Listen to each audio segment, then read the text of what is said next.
never know what we'll all do for entertainment. I guess we'll have to think of something new to do.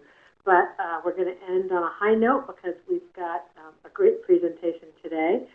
Deborah Tootle is here with us from the University of Arkansas, where she is an associate professor of community economic development in the field of rural sociology, and her research and outreach interests are in the area of rural and community development, obviously, but also disaster preparedness and response and entrepreneurship, which is how I first got to know Deborah a few years back. And I will say, of all the presenters we've had, I think that Deborah is probably the only one that I actually know personally, that I've actually spent time with. So, and she's a wonderful presenter, and it's a great topic, so I hope you will enjoy this week's presentation.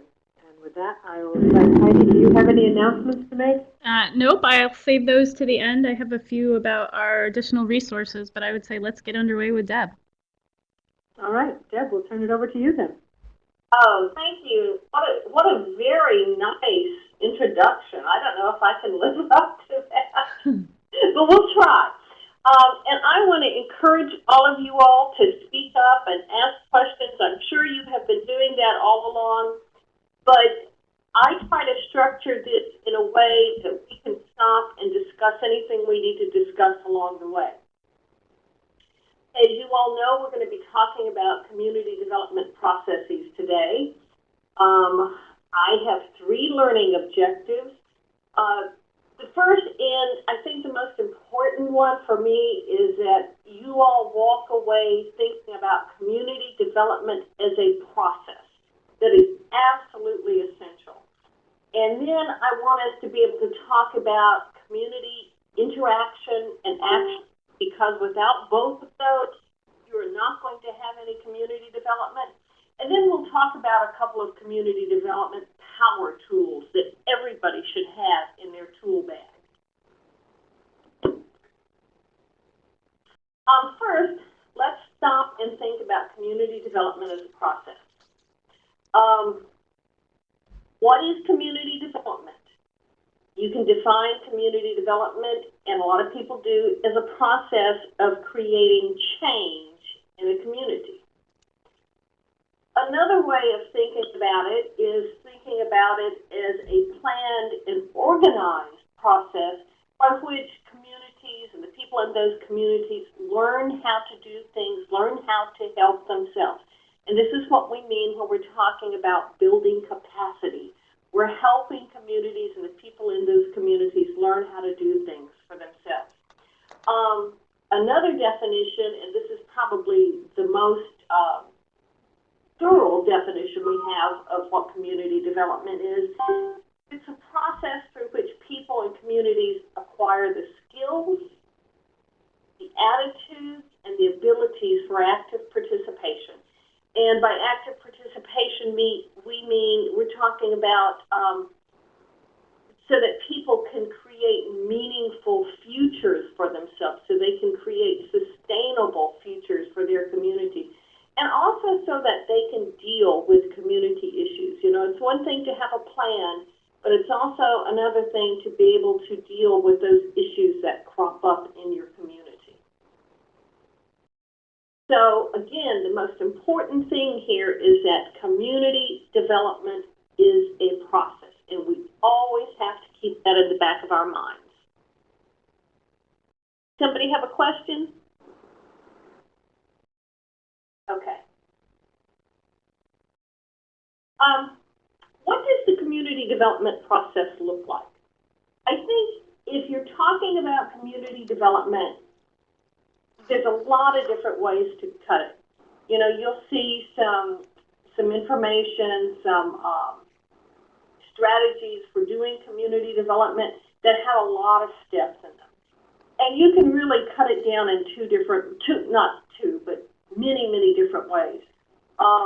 But basically what all of those steps come back to are 3 big chunks. And that first chunk is setting the stage. The second chunk is making a plan. And that third chunk is taking that plan and making it happen. And just about every community development process you go through, you're going to go through those 3 essential steps. And you can break those steps into a lot of smaller steps, but this is the basic process you're going to be going through. So when we're talking about setting the stage, what are we talking about here? You know, one of the first things we have to set the stage is create an urgency or purpose. What do I mean by that? Anybody?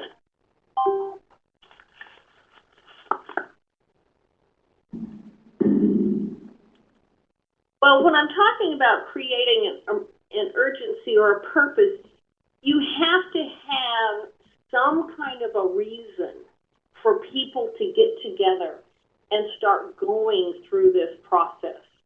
You know, if you don't have something to mobilize around, it's going to be very difficult to get people together, right?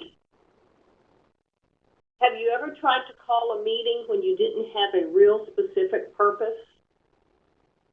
It's hard to get people to that meeting. So the most important thing here is that it's creating an urgency or a purpose. Now, I see we have some questions here. Mary, you asked which of those is the hardest phase? It was going back to the previous slide, Deb, is what I was referring to. Okay, good. What do you all think is the hardest phase? I suspect all of you all have been out in the field. I think that's true, yeah. I think the hardest phase is implementing the plan. Yeah, I think that's what I found too. It's maintaining the energy over time. Absolutely. And you know, we all do a good job of getting people together and making plans, but what happens to a lot of those plans? They frequently sit on a shelf. Until it's time to do another one. Yes, exactly. That's it, exactly. I see Michelle and Shane and Brian also say that it's implementation. Do y'all want to talk about that?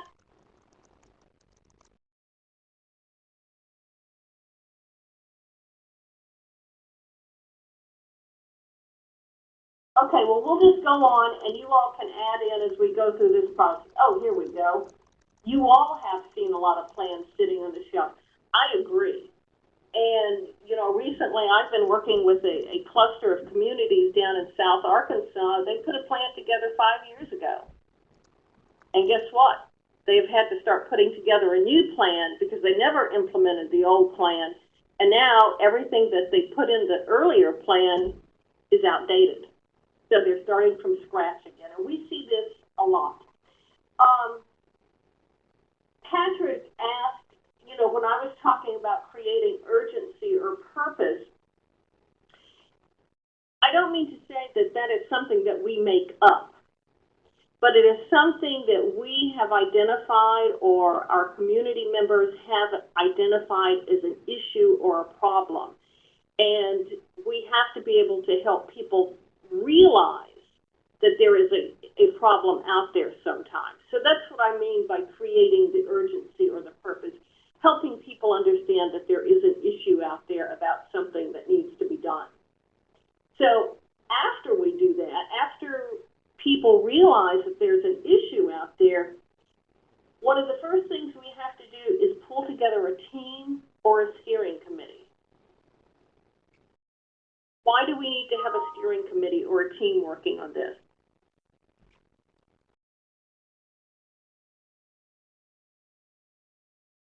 Can we go out there and just invite the whole community into a meeting when we don't really have any direction or anybody to take some responsibility? Not really. We really have to be able to have that small team or that steering committee to help us through this process. Yes, absolutely right. We need that core team to help us move forward. With the core team, then you can work together to identify and invite the stakeholders that need to be involved in this process. And Another thing that we have to do when we're setting the stage is be able to do some homework. We're going to have to be able to do some data collection, some data analysis, and we also have to be able to do some education. And that is going to be really, really important as we're working in the communities. People need to understand what the issue is, don't they? So, Deb, I have a quick question for you, but if it's better to put off, feel free to do that. But it has to do around the sense of urgency, because very often when I get calls from communities, it is at a time that they're sensing some urgency. You know, the landfill is going in next door, or you know, there's some issue that's happening, and it almost seems like they want to not do the process because of the urgency.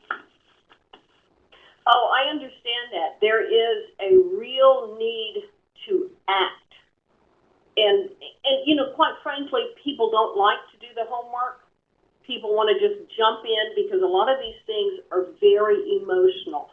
The ideal situation is if we have something happening like that, but we can mobilize our resources quickly, like the resources at the university, to help us do some of the homework. Because we stand a chance, if we don't do the homework, we might make some bad decisions, right? So that's why we have to be able to do the homework. It doesn't mean that those of us who are out in the field, those of us who are working in the community need to be able to do all of that, but we do need to find access to that information, and usually your universities are going to be the best source. Did that answer your question? Yes, thank you. Okay, great. Okay, making a plan. This is probably what most of us are most familiar with. The steps in making a plan are developing a vision and goals. And we're not going to go into that process today because we really don't have the time to be able to go into it in detail.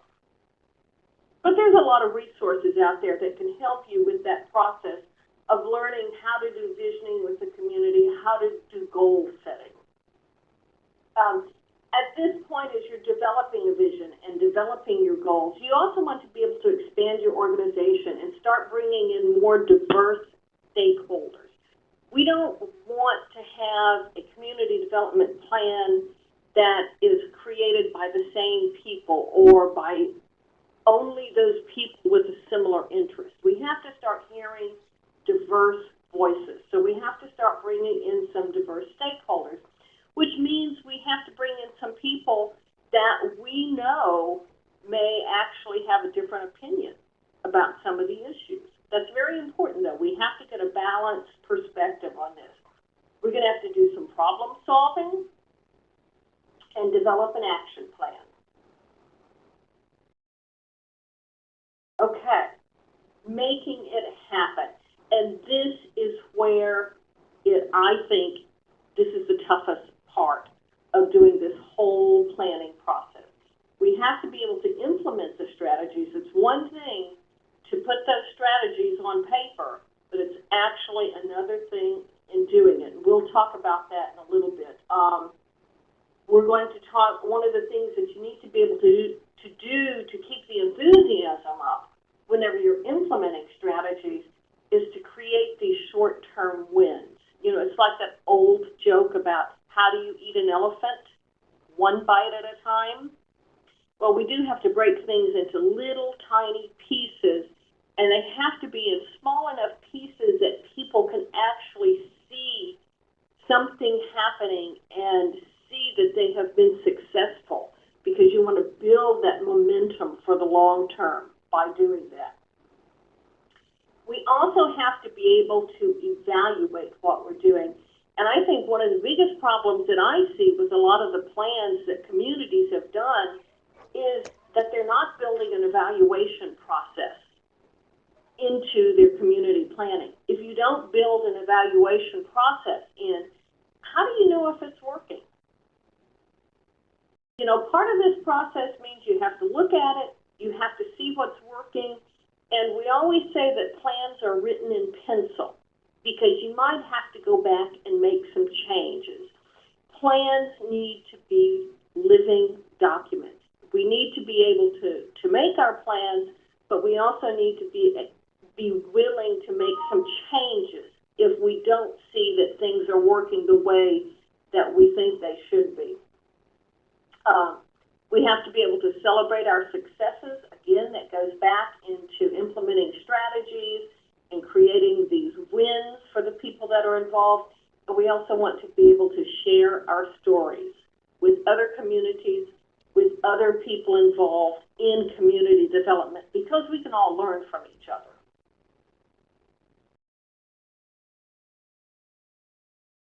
Before we move on, do you all have any questions, any comments about that process? I know we had a few questions and discussion as we went along. Anything else? Just a comment, Deb. This is Heidi. I was thinking as you first presented the three-step process that I sometimes see evaluation as actually listed out as a fourth part of the process, in thinking that it can sometimes include even going back to that beginning and kind of pulling the group together and rethinking the vision, depending on how much tweaking you need. So I've seen it both ways. Oh, I agree with that 100%, and I'm glad that you said that, because really what we're talking about is a cycle. We're not going around and going through 3 steps and leaving it at that. Once we get to that implementation plan, we should be able to see what's working and then go back and go through this again. You know, it is a constant plan, and that's what I mean by saying that a plan has to be a living document, because we're not going to go through 1, 2, 3 steps and it's done and it's over. We're going to have to go back and work through the process some more. And I think that's really important, because I think that we sometimes do think of it as, okay, that project's done, we're done, where I think communities really need to think about an overall plan in terms of, you know, it's from now through eternity that we keep working through that process. So. Absolutely, and I think this speaks to the building capacity. If we can teach our community members to go through this process, even after we step out of the picture, although I know most of us are still there to provide some technical assistance or any kind of other assistance as they move on, they have to feel empowered enough and understand this process enough that they can go back to it and go through it again and again, because it really never is completed. We don't live in a static world. Things change. So people will have to always be changing and staying up and moving forward. Thanks. That's a very good point. And somebody else made it, I can't read all of it. Okay, Michelle and Shane and Brian have commented that part of the difficulty with getting people to work on implementation is that people who spend so much time putting the plan together get burned out. Absolutely. And I think this is why it is so imperative that we bring in more people, that we bring in diverse groups into this process, because people do get burned out. And we're in a situation, because things change, we always need to bring in new information, new people. One of the things that we hear frequently is this idea about it's always the same 10 people. Well, unless we get out and really engage a lot of people in this process, it will be the same 10 people, and those same 10 people are going to get burned out. And I think there's a little conflict there, because, you know, as people are putting together a plan and they want some ownership over it, sometimes we feel like maybe we have too much ownership and we don't let go of some things as easily as we should. But we have to be able to engage more people in the process. Okay, well, let me go ahead and start talking about community interaction and action, which is very closely related to this idea of engaging more people in the process. Okay, Most of us, when we're talking about community development, we are talking about geographic communities. I know there's a lot of different types of communities out there. There's communities of interest, there's professional communities, but we're really talking about geographic communities. And a geographic community is a place where people live and interact. It is also a network that is composed of social organizations and institutions, and these organizations and institutions provide a structure for this social interaction. And a community, a geographic community, is also a process. So we go back to that whole idea of process again. It's a process of place-oriented, and that's very important, place-oriented collective action. You will notice on some of these slides, I have put sources of information down here. This information comes from some work by Kenneth Wilkinson, and he wrote extensively about the community in rural America. If you get a chance, this is a really good source to go back to. And he spends a lot of time talking about social interaction. Community interaction is really local social interaction. And we need to think of a community as being very dynamic. You know, as we said earlier, community is always changing. The world is always changing. So community is dynamic.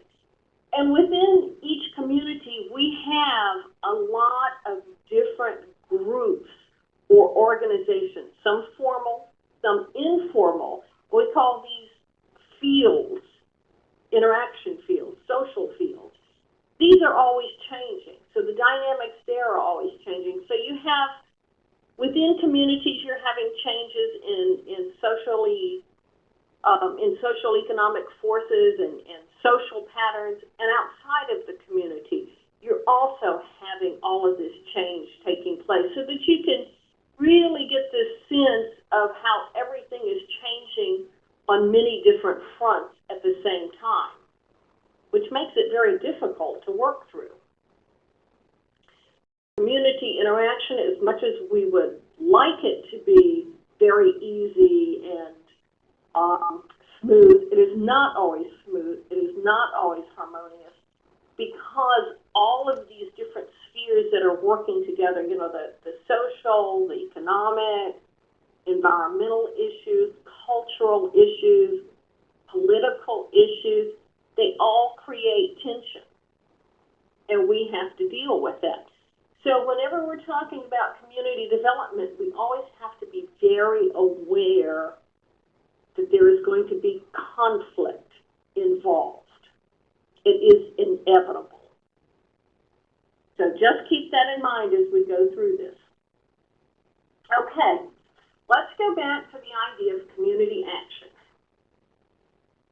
If we don't have community action, we're not going to have community development taking place. So community action is only going to occur when we do have community involvement. And community involvement is social interaction within that community.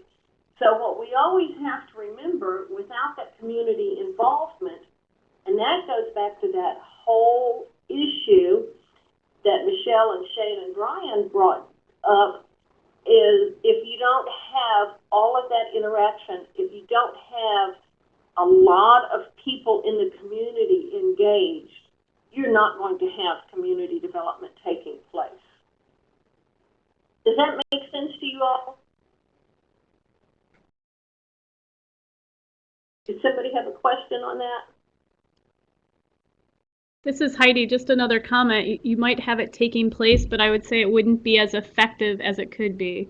It's kind of the way I think about that. You might be having people try, but it's probably not going to be what you were hoping it could be. It's not going to be what you're hoping, and it's not going to be sustainable. Exactly. And we see this frequently because we'll sometimes see groups of maybe community leaders getting together and putting together a plan. But whose plan is that? Is it really the community's plan? or is it the community leader's plan? You know, and there's a big difference there. And really, I'm not saying that you don't need the community leaders, because you absolutely do, but you also need those voices from community members. And you need some of the voices of community members that don't speak up very much. So you need to have a lot of different actors involved if you want community development to take place and if you want it to be sustainable.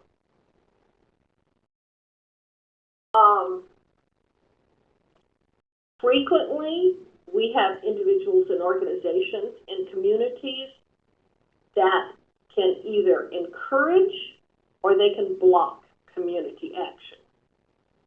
And if you block community action, what happens? You block community development.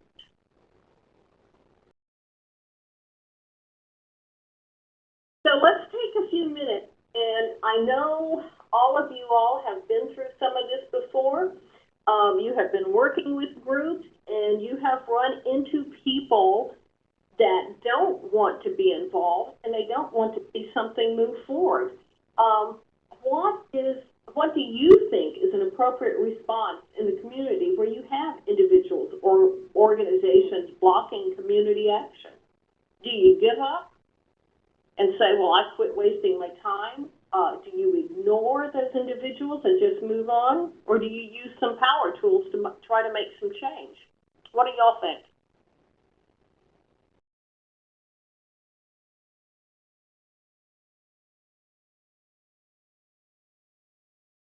Okay, Kelly says you back up and find the source of conflict. That's a good approach.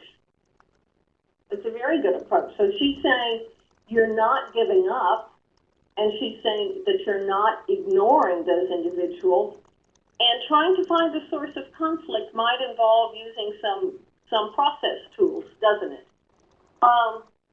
What about the issue of ignoring individuals and moving on? Is that something that would ever work? Mary says maybe, Kelly says yes. You know, quite frankly, sometimes we have to do that. Sometimes we have a lot of difficulty trying to maybe identify the source of the conflict, and sometimes we have this choice of whether we really dig down deeper and try to find that source of conflict, or whether we say, you know, I'm not sure I have the time or the energy or the resources to really find what this source is. And sometimes, if it's not too disruptive, we might have to make that choice of ignoring those people that are trying to block the community action and moving forward. It's just something you have to do, and that's a judgment call. And Joseph, that's a very good point. You say that people change their tune when you meet their needs, and that is absolutely true. Sometimes when you go and you start moving forward, ignoring the people that are throwing up barriers, sometimes that does help them change and see that you can move forward. It's not always an easy answer. Okay.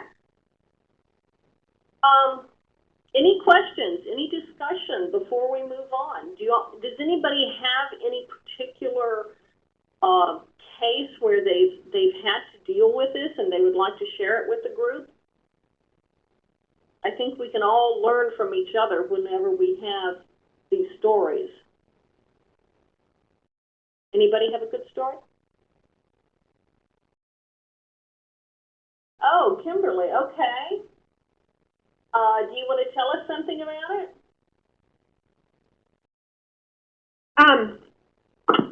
Well, I'll give you the brief synopsis. Okay. We are currently in the process of applying to be in the Main Street program, which is, you know, an economic development tool to help revitalize downtown areas. We have a very hard-headed individual in town who right now is actually spreading half-truths about the program and the city's capability to be in the program. We know from past experience not to address this person head-on, So rather, what we're doing is using this as an opportunity to educate the rest of the community about the program. And although she may never be on board, we can at least help sort of put those half-truths to an end. So, you know, it's really a chance to use community organizing. And unfortunately, you know, it took a negative light to do it. But sometimes the best advocate for something that you're doing is the person who's most strongly opposed to it, because they give you the tools that you need to know how to get it out to the rest of the community. Absolutely, and they certainly give you that opportunity, don't they? Right, right. And, you know, it's still a good way to try to create a positive working relationship with these people. Yeah, that's a good point. Yeah, so as you're saying... Oh, I'm sorry, go ahead. I was saying, as you're saying all this, I'm saying, so true, so true. I'm seeing it right now. I know Bill commented that sometimes conflict is the stage we need, and we're going to talk about that a little later, because sometimes conflict is very important in this process. It does help, and we can take advantage of it. Okay, well, let's go on. Let's talk about some community development power tools. Okay. Every one of you has a toolkit, whether you realize it or not. And you need a lot of different tools in your toolkit, and you're probably going to use these toolkits these tools in your toolkit at different times. You know, for setting the stage, you need to be able to find a way to really identify the issues. And along the way of issue identification, you need to be able to identify resources. There's a lot of information you need to be able to gather. You also need a tool for making a plan. And usually that's going to be your visioning and strategic planning strategies.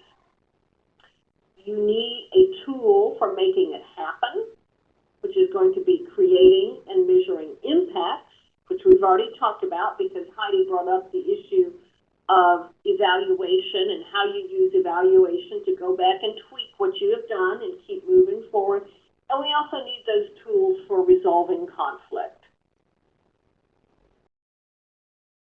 So you can use all of these tools individually, and you probably will, but as a rule, they work best when you use them together so that you have a whole and complete process.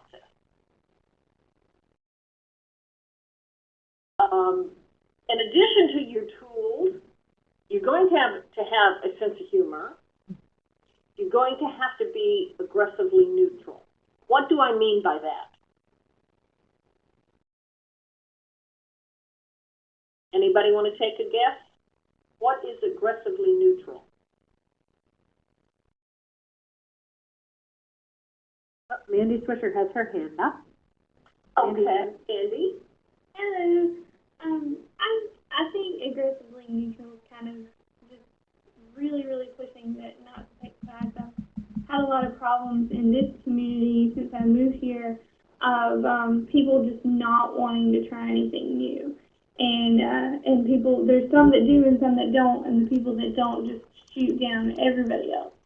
Just really trying to stay in the middle and make everybody else see that it's not just one side to every argument. How difficult is that? It's been really difficult, actually, here. And especially because I'm from the outside. I've never lived in this area, and I'm from a different part of the state and don't know anything about it. And a lot of people haven't received that very well, but it's been a challenge. Do you think it's easier to be neutral because you're from a different part of the state? I do. I definitely do. I live in the most diverse county in the state of North Carolina and the largest county. And being from somewhere else, it makes me not one of those already set groups. So that does make it a whole lot easier. But again, a lot of people, if you're not from here, you don't know what we deal with. So I get a lot of that as well. So it's got its positives and its negatives.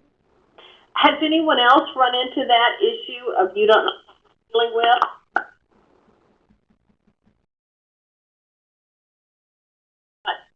back on that. Um,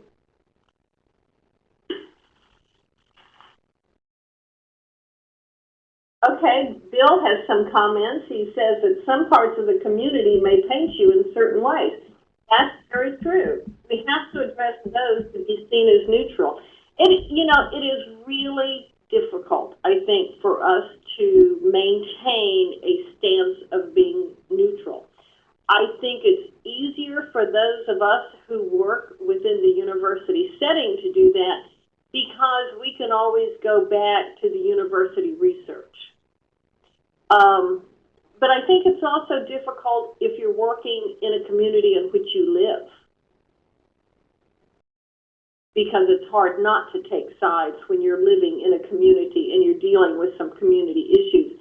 And I think that's one of the things that community development very difficult sometimes, because it is trying to be aggressively neutral is very difficult. And we really don't want aggressively neutral to shift into neutrally aggressive. And there's always a danger of that, so we have to be very careful. Especially when you have people trying to push you to take sides. That would be the passive-aggressive approach to facilitation. And there is that. We all know that. I think Kelly had a great comment earlier that it's really about guarding the process, not the personality. Yes, yes. And I think that is so very, very important. I'm glad you brought that up, Kelly. That was good. We also have to be able to listen. And, this is really hard, especially for people who are in extension. And I think it is also very hard for people who work for state agencies and other community development organizations, because for so long the model has been for us to go out and be the experts. And sometimes we're not the experts. Sometimes we need to sit back and to listen to what people are telling us and functioning as a coach more often than not than as the expert. That doesn't mean that we don't have good advice, but it means that we need to take a very different role than we have in the past if we're going to be doing good community development work. And we want to make sure that we hear the diverse voices. It is very easy for us to go out there and hear the voices that want to speak up. There are also people out there that have very good ideas, who have a lot of knowledge, who are very quiet or introverted and don't speak up easily. Or maybe they don't have the means to speak up easily. So we want to be very cognizant of that. We always want to encourage interaction and action, because remember, if we don't have interaction, we don't have action. If we don't have action, then we don't really have community development. All we'll be doing is some superficial activities. Yes? Somebody have a comment? Okay. We want to be able to build consensus. It's very important if we're trying to do sustainable community development, and you all may have talked about this in some of your earlier sessions, that we build consensus. And we want to be able to cultivate the energy around this whole process. So you've got your tools, but you've also got to have a lot of other smaller tools to help you with the process. What do you all think is the most important one of those tools?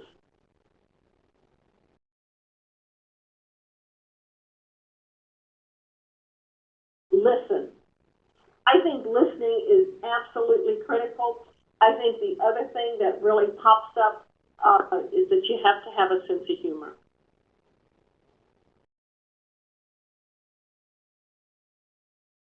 Okay, let's talk about some of these tools. Issue identification. Mary would agree that humor is important. Mary is very easy to work with because she's got an excellent sense of humor. So humor is always very important. Let's talk about issue identification. I'm just going to go into one of those tools, primarily because we don't have a lot of time to go into the tools that are available to us. But this is enough to help you get started. There's a whole array of nominal group techniques. A lot of times when we go into communities and we're working with people and we want to get some feedback from them, we go through brainstorming processes. Brainstorming is great, but it's also very difficult to manage. So usually what we do is we try something called the nominal group technique. The good thing about nominal group techniques is that you can get a lot of input from a lot of people at one time. Nominal group techniques are very good for hearing those diverse voices because the nominal group technique makes sure that everyone has an opportunity to speak. Nominal group techniques tend to stimulate dialogue. They help people become more creative. And it allows for some clarification because people are having a social exchange in the process. And that really helps. The problem with nominal group techniques is that you have to have somebody who is a very skilled facilitator. What happens if you've got a lot of very opinionated people in the same room and there's no skilled facilitator there? It sort of degenerates into chaos, doesn't it? Yes, absolutely. So we really have to have skilled facilitators to do nominal group processes. So this is a very important tool for anybody that's doing community development to have, to know quite a few different processes because there's quite a lot of them. The nominal group process doesn't work very well if you have too large of a group. I mean, if you have 100 people get together, you're probably going to have to come up with some other type of process. It is time-consuming. It doesn't allow convergence of ideas very well. We talked about building consensus. Sometimes the nominal group process does not allow you to do that. And sometimes it's just plain too mechanical. And you'll see as we go through this how mechanical it can be. But as a rule, it's very good. One of the nominal group processes that I'm sure you all have been through is a process by which we vote with dots, and I'm going to talk about that. And one way of dealing or using the nominal group process, if you do have a very large group of people, is that you break these groups into smaller groups. That requires a lot of facilitators to be able to do that. But if you have small groups, 5 to 7 people, when you go through this nominal group process, you usually begin by stating some type of an open-ended question. You let individuals have a period of what we call silent reflections, where they jot down some ideas on paper. And usually it will take about 3 minutes to do that. If you take more than 3 minutes, you end up with way too many ideas. You'd be surprised how much people can write down in 3 minutes. You go through a process of sharing what people have written down. And usually you go through something like a round-robin process, and you have some brief discussion. And when you go through that round-robin process, that means that everybody that's sitting at the table gets an opportunity to speak. Not only do they have an opportunity to speak, they're encouraged to speak. So those people that would not normally speak up in a town hall meeting get the opportunity to speak. They're very comfortable in speaking because they're talking in a small group. If you're only talking to 5 to 7 people, it's not that difficult. Standing up and talking in a group of 60, 70, 80 people is often overwhelming for people. Somebody have a comment? Okay. And in this process, after you go through the sharing process, you do a process of individual evaluation where you look at the ideas that have been shared and people together prioritize these ideas and they vote. And usually you've seen this in a way where people get up and they use dots to vote with. This is a very common nominal group process and it's very effective. Does anybody have any comments on the nominal group process? Questions? This is Mary. I was just wondering if anybody has used the new clicker technology for doing nominal group process to get people to vote. Oh, that's a good question. We have used it, but I'd like to hear from other people out here.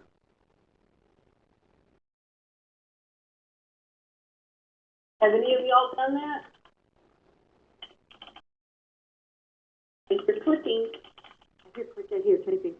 Yes. I just do. I think somebody's commenting.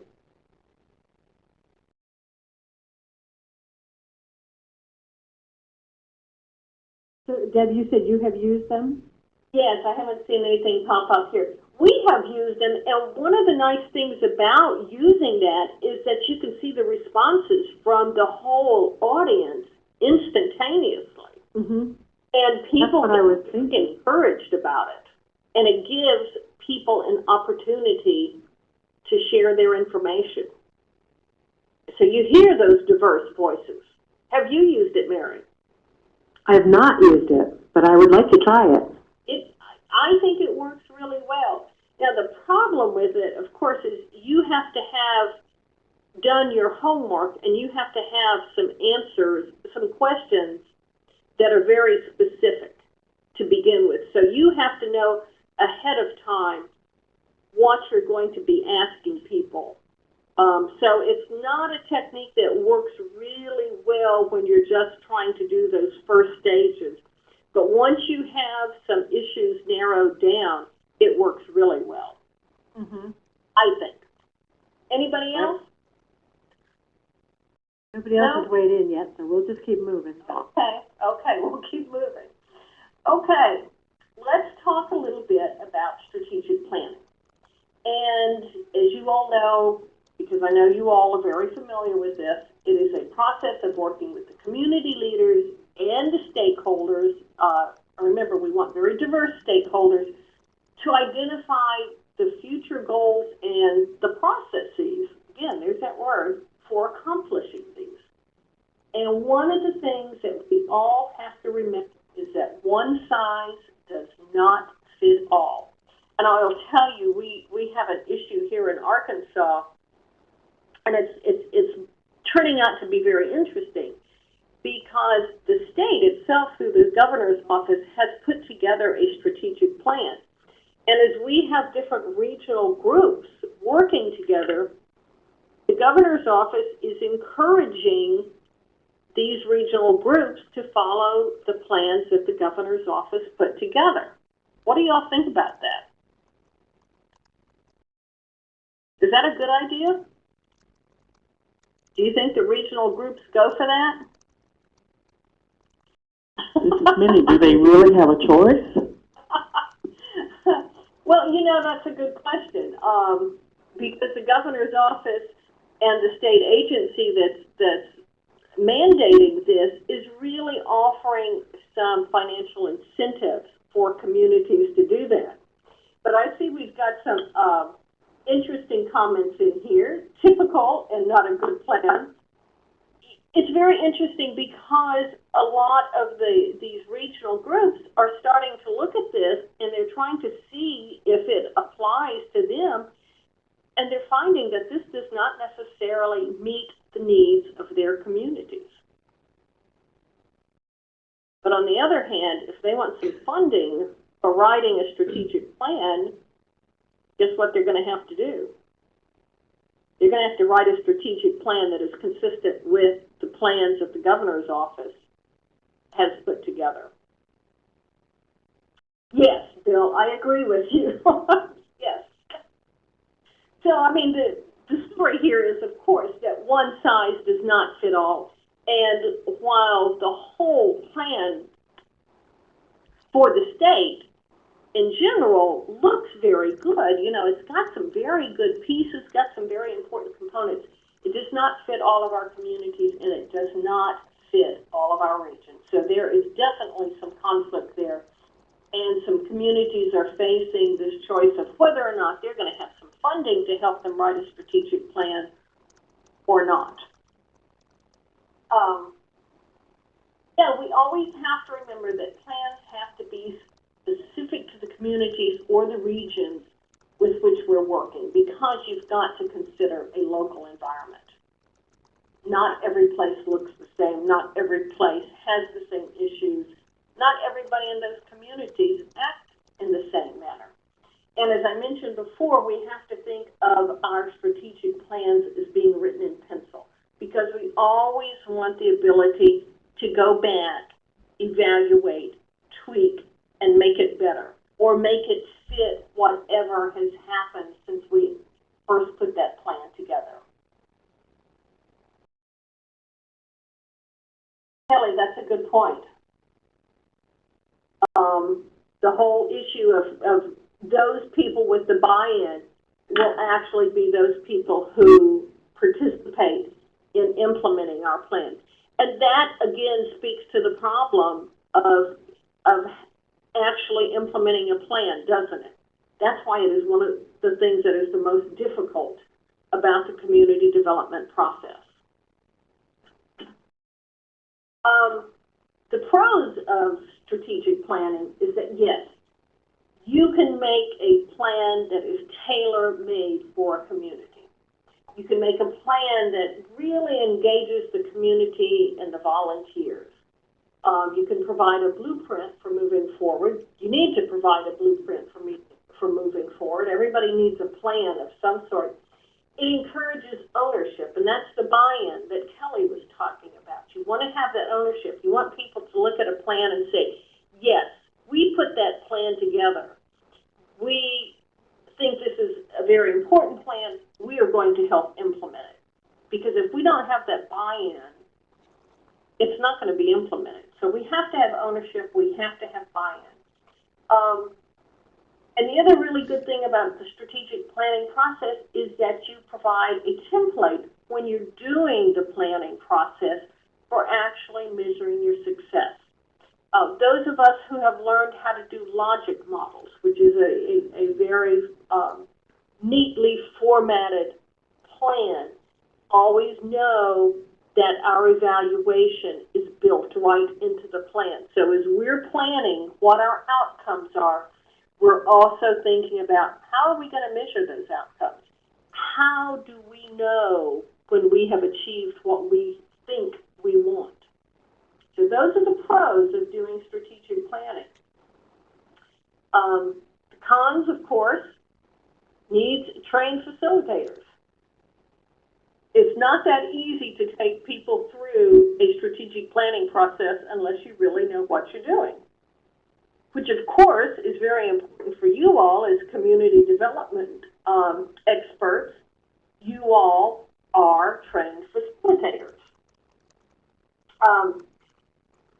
Another difficulty with putting together a strategic plan is that it's got to be very realistic. It's got to be doable. And as we mentioned before, if you don't have buy-in, you're going to get derailed. And if you have a lot of people in your community that you're working with that are resistant to change, they can really derail that process too. And we talked about that a little earlier as well. Doing strategic planning is time-consuming. It is labor-intensive. And I think it was Mary that brought up that issue of urgency before. Communities want to do something now. They don't want to plan. But if you don't plan, if you don't do your homework, you stand the chance of putting together the wrong response. And then again, with the strategic plan, you always have that danger of the plan being put on a shelf No matter how nice it looks, no matter how great it sounds, if you can't get people to buy into it, you can't get people that are willing to go through the process of implementing it, it's going to sit on a shelf. Mary, have you ever found a community that embraces change? No, not yet. Not unless the urgency is very high. I think what we find are communities where a proportion of the population there embraces change. There's always going to be people that are resistant to change. Change is really scary. And, you know, somebody is benefiting from the status quo, and they don't necessarily want to see that change. So I think that is a barrier that we are all facing whenever we're doing community development work. I would agree, and I think that unfortunately the group that is very averse to change and the group that is very ambivalent together seem to always make up the majority, so it feels like the real change agents are always working from a minority position.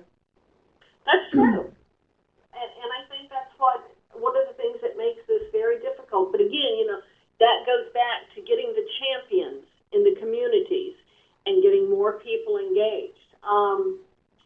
This is good. I thought maybe this was Heidi that put this in here about the logic models. This is an excellent resource. I agree with Heidi. I use them a lot myself. And it talks about how you can build your logic model and you build your evaluation component into this logic model as you're putting it together. Thank you, Heidi. Sure. Okay. These are the steps that we take, that we go through when we're doing some strategic planning. We engage our stakeholders, and when I'm talking about engaging stakeholders, I'm also talking about identifying the champions, because if you don't have those champions in that community, it's really hard to engage people. It's really difficult to get people on board unless we have that. You go through the visioning process, go through a process of identifying goals and objectives. And then this point is very important. You have to identify who is going to be responsible for doing different steps. And this is where a lot of times plans get bogged down in the implementation stage, because people making plans sometimes make plans for other people to do. Can we do that? Can we commit another agency, another organization, or other people to do a task? No, we can't do that. But we see it all the time in plans. We see where the people drawing the plan up have decided that certain agencies are going to do certain things, don't we? Well, we can't do that. We cannot draw up a plan for other people, other organizations to do. If we want those people to be involved in the implementation, we have to have them involved in the strategic planning process. Does that make sense? Okay, we also have to determine our available resources. We have to figure out how we're going to do this, and we have to set a timeline. And I think if you go back to what Heidi put up, you go to that source, that format for doing the logic model is laid out there very nicely for you, and it gives you a lot of explanation on how to create that logic model, which is essentially your strategic plan. It's a very powerful tool. Okay, any comments on strategic planning before we go into implementation?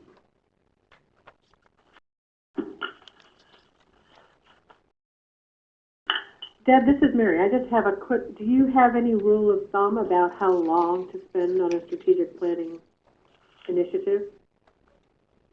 No, I don't. You know, a lot of it depends on the people.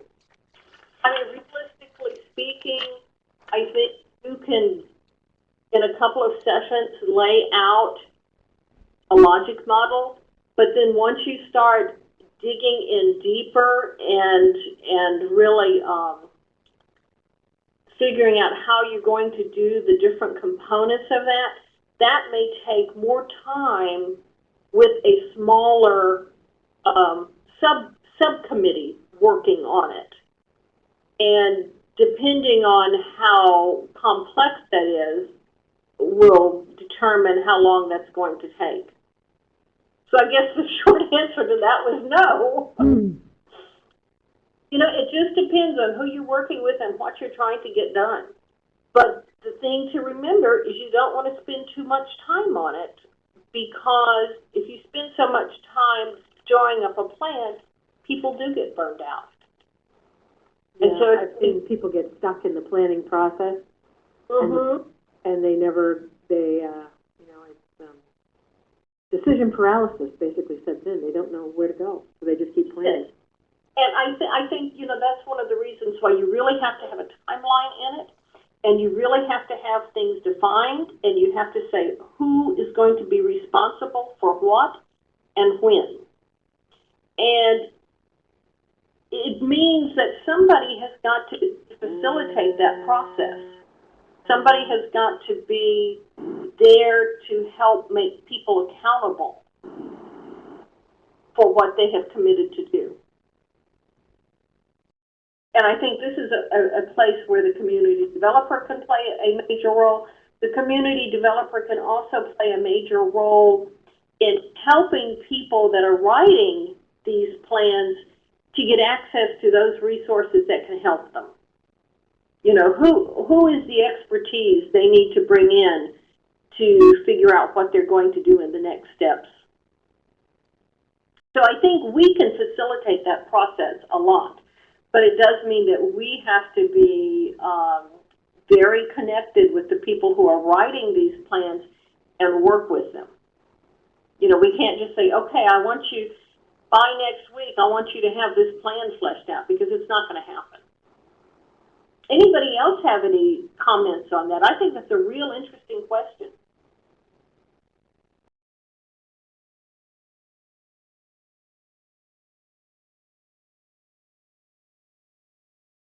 Okay, well, we can come back to that if you all like. Think about that for a while. Okay, tool 3, implementation. Our implementation, you know, as we've talked about, setting out the strategic plan or a logic model, the process of implementation is going to be defined by that strategic plan. And it is, you know, we talked about this earlier, it is the most important part. Plan implementation is the most important part of the community development process.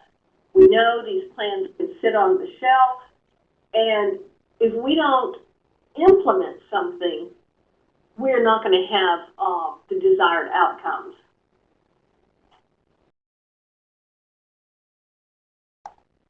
Okay, so how do we do implementation? And Mary, I think this pertains to some of the questions you were asking about the length of time it takes to put together a plan. Implementation of a plan is always going to provide some additional interaction. We need to have some follow-up. We need to be able to provide technical assistance to the people that are either writing the plan or trying to implement the plan. We need to be able, and this is something we can, all of us who are doing community development can do really well. We can help facilitate those relationships with other sources of assistance. One of the things that we do or have access to is sources of information. And I think if we can hook up the people that are trying to either write the plan or implement the plan with those people, with those sources of expertise, we are really helping them. Because there's a lot of information out there. You all know the information overload that we're faced with all the time, especially with all of the electronic sources of information. And if we can help filter that information and steer people to some good sources, we have helped them tremendously. We also have to be able to help them with the evaluation. You know, they have to know if there's some successes. They have to know if there's some failures. You know, this whole idea of failure is very interesting. Why is it important, do you think, for us to be able to talk about program failures? Or to even recognize failure?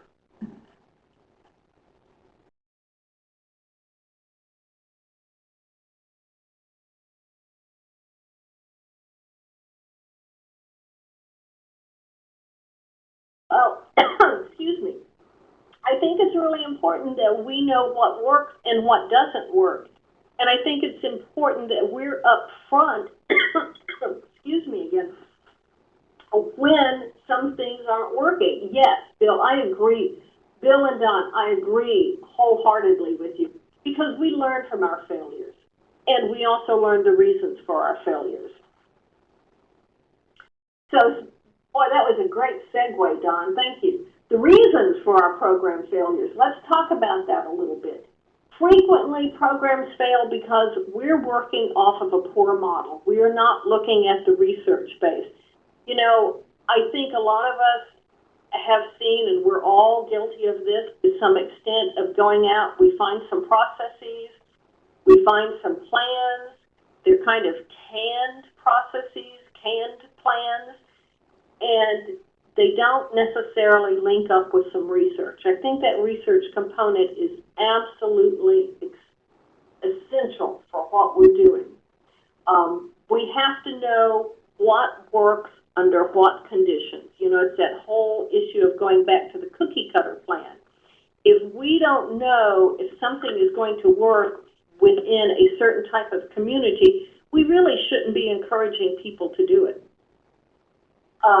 A lot of times we apply the inappropriate methodology. For example, if we go out and we talk just to community leaders without engaging the public, we haven't done a very good job, and we probably are not going to put together a plan that is appropriate and that will work. One of the reasons, and we've talked about this a little bit already, is the inadequate implementation of the plan. We don't do a good job of the plan. The program's going to fail because we have not implemented the plan. We have fallen down on that. Sometimes we deviate from the plan. And deviating from a plan is not necessarily a negative, because we have to be able to go through and tweak some things, right? So we've already talked about that. Sometimes we don't monitor the process. This is part of the evaluation that we have to do. We have to have some benchmarks embedded into our logic models or our plans. We need to make sure we have realistic expectations. And another reason for program failure is sometimes we just have very poor criteria for evaluating. And sometimes that's a learning process. It's hard when you're doing community work to come up with good evaluation criteria. It is not easy at all. Okay. Any comments before we start talking about conflict resolution? Okay, before we move on, let's talk a little bit about what Mary and Bill have said. That's a very good point, Mary, when we're talking about the reasons for addressing our failures. Mary says we want to be able to make it safe for other people to take new risks. That's a very important point, and Bill agrees with that. If we don't recognize that a project could fail, then we're devastated when we do. You're right. because if we know something can fail, if we know what could go wrong and where it might go wrong, we can also plan for it, can't we? So it's always very important to be able to understand, to recognize and understand our successes and our failures. We learn just as much, maybe sometimes even more, from our failures. Okay, conflict resolution. As I mentioned before, and as a number of you all have said, conflict is a part of all organizations and all communities. What we have to be able to do is find a way to make that conflict positive, to enhance the contributions it makes, and a number of you had actually identified some of those earlier. And we always want to be able to minimize the destructive elements of conflict. So conflict has some, we mostly think of the negative sides of conflict because it is very stressful. It's very difficult to deal with conflict. It can be very destructive. It can derail what you're doing. But we always have to recognize that conflict can have some positive contributions to what we're doing. And that's what we have to be able to do, is to take that conflict and make it work for us. Most of us don't like conflict, and I just threw in a couple of thoughts that I thought were very good on conflict. Conflict is a predictable social phenomenon. But I can't even talk anymore today, I'm sorry. A predictable social phenomenon, and it should be channeled to useful purposes. I think that is absolutely true.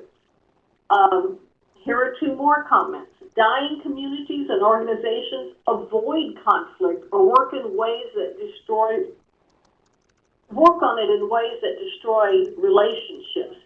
So they let the negative components or characteristics of conflict destroy the good work that they've done. Successful communities and organizations anticipate conflict. And I think that's what we always have to do. Just like anticipating failure, we have to anticipate conflict and work on it in ways that keep relationships intact. And that's very important. So, let's talk some more. What are some of the ways in which conflict is positive? What are some of the ways in which conflict is negative? I know you all have run into both.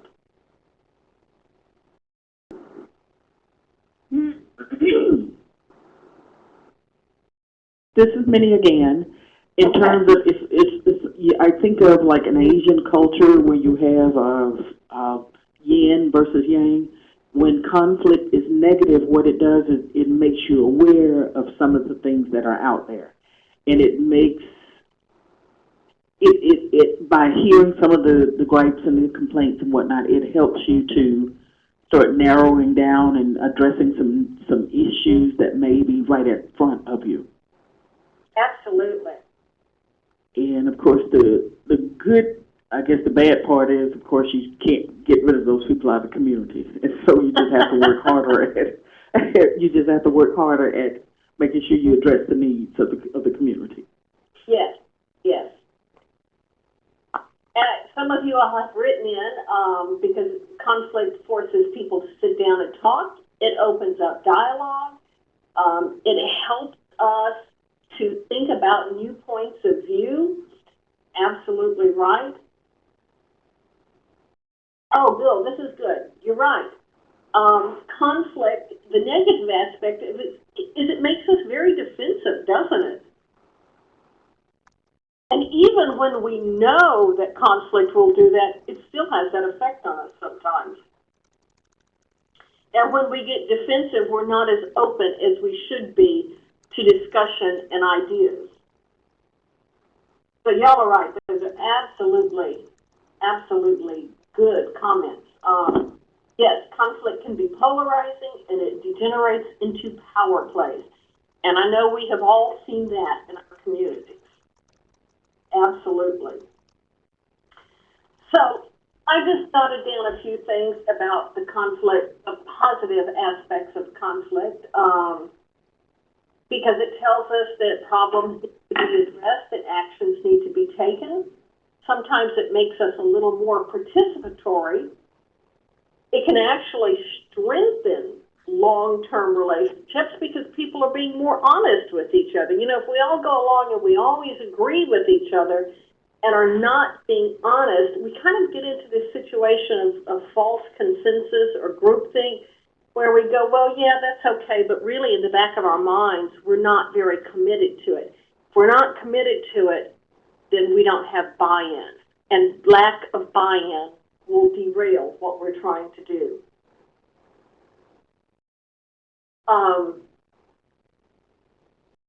Oops. Okay.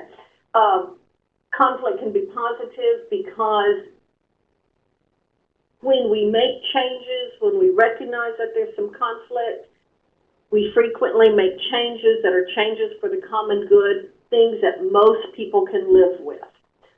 We also see leadership emerge, don't we? And we also see community growth, we see organizational growth, and we see personal growth. So we should never not think of the positive aspects of conflict, because conflict does really help. And Heidi has pointed out that we tend to be risk averse, and we're not prone to seeing the positive power of conflict. And I think she's absolutely right, because we always focus on negative. And Bill has pointed out that it helps us because quite frequently it keeps people at the table longer to discuss what we need to be discussing. But here's the problem when we have a lot of conflict. Sometimes we end up with these impasses, so there are no results and we don't move forward. Sometimes we get into these zero-sum games where there's winners and losers instead of everybody winning. If we get into too much conflict, we have very little problem-solving processes. And it can also be very destructive because it can break down relationships, and it also breaks down democratic processes. And I think that's very important for us to think about. We see community and leadership divided and splintered. We see lost opportunities. Sometimes we even run into issues with litigation, which is very important, which is very costly to communities. It is very frustrating. And again, we go back to that lack of ownership or process. You know, there's just no buy-in. There's a lot of conflict. And Bill has, Don has commented that negative conflict rarely addresses the real issues. And I think that's true, and I think it gets back to what we talked about earlier, where we start guarding the personalities instead of the process and what we're trying to do. It really sidetracks us. So that's why we need processes for dealing with conflict. And basically, when there's conflict and people are trying to address conflict, you go through there are different responses. One of them is accommodating, meaning that people just go along with it. Sometimes we try to force people to agree with us. Sometimes we avoid the issue. Sometimes we compromise, and sometimes we find out that we have to collaborate. What do you all think is the best approach to conflict? Is it best to just accommodate people? Is it best to avoid the issue? Okay, Kelly says collaborating.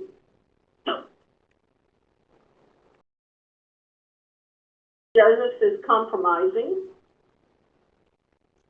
Mary says it depends on the situation. I think you're all right. You know, I think these are just judgment calls. Minnie, that's also a very important response. It depends on if the issue is rational and viable. And Joseph says, I think of my marriage.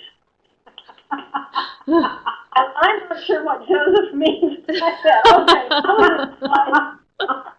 Always best to compromise.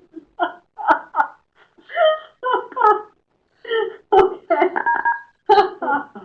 All right. Sometimes it is best to compromise. Sometimes, I think ideally we like the idea of collaborating and trying to work together on something. But is collaboration always a good strategy?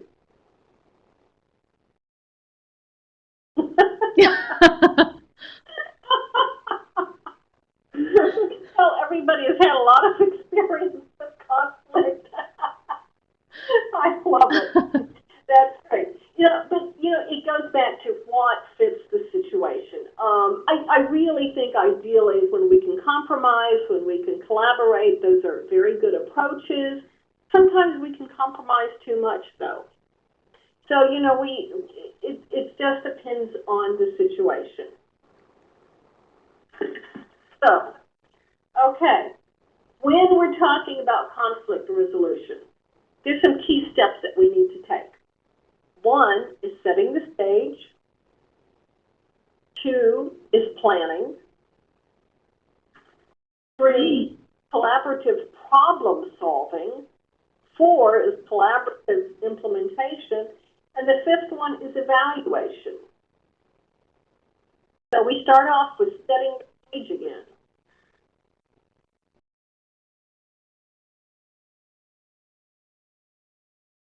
Oh, thanks, Barb and Carol.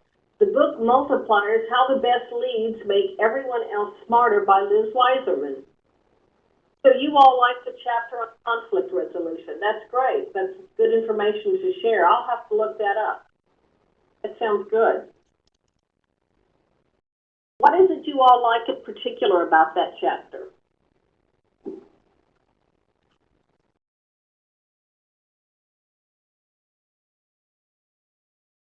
Can you hear me?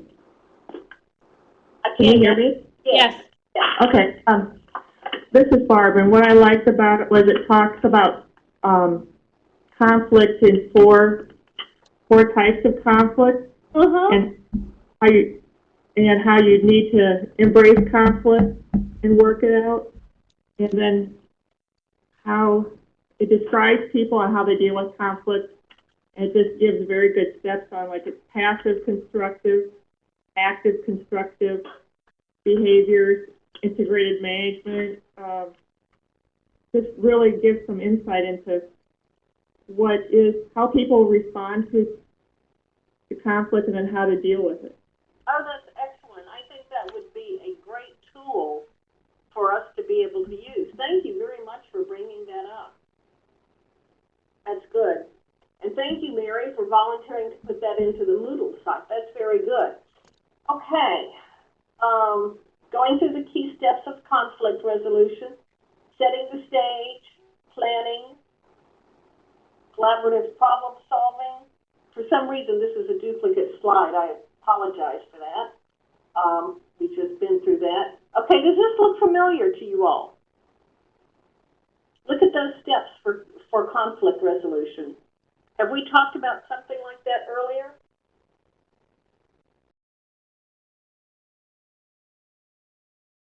Well, the conflict resolution process looks very much like all the rest of our community development processes. Setting the stage, making a plan, and making it happen.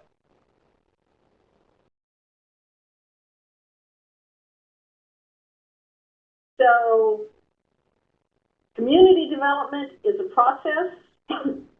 Community development power tools are processes. Conflict resolution is a process. And that's what I want you all to remember, and this discussion of this book plays into that, and that's very good because they're talking about the different processes involved in conflict resolution. That is very useful, and that is something that we can put into our toolbox.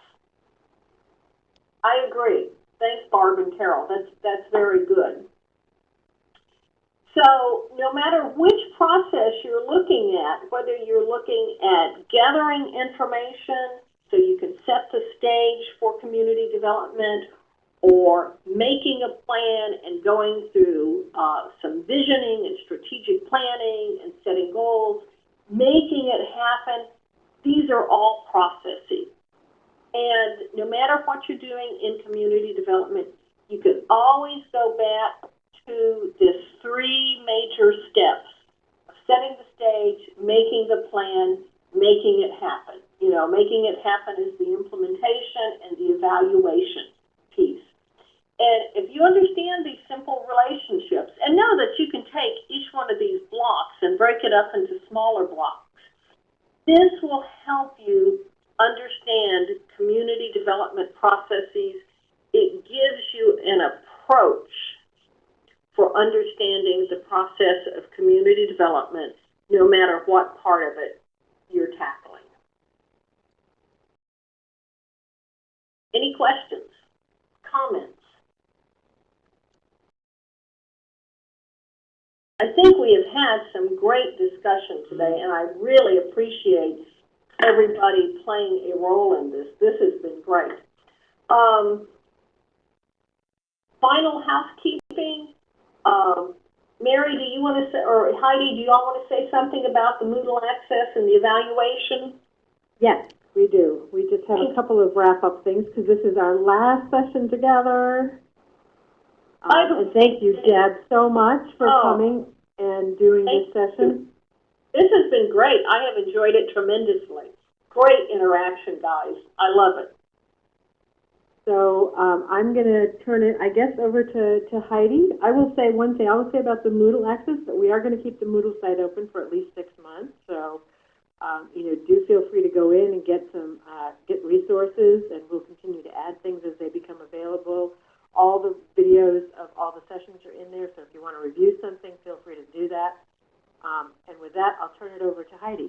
So all we wanted to mention was that we have posted some additional resources up on the Moodle site, on the general forum, for just keeping you in touch with community and economic development resources. We've listed several there. We gave you links to the Regional Rural Development Center websites and their newsletters. Most of them have a newsletter cited on their site. You can check it out there. For those that don't, it might be as simple as just having an email like outreach update when something comes up. So we encourage you to touch base with them, find out what they have if you haven't already, and get on those lists to get additional resources and information that we think will be of use to you. We also mentioned NACDEP.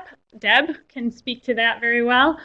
She's the current president, and that's the National Association of Community Development Extension Professionals, but they have an affiliate membership for folks who are outside of Extension as well. That's a tremendous resource, as well as the Community Development Society. And then we again pointed you back to the E-Extension website if you haven't checked out the resources there. So we just want to let you know about those.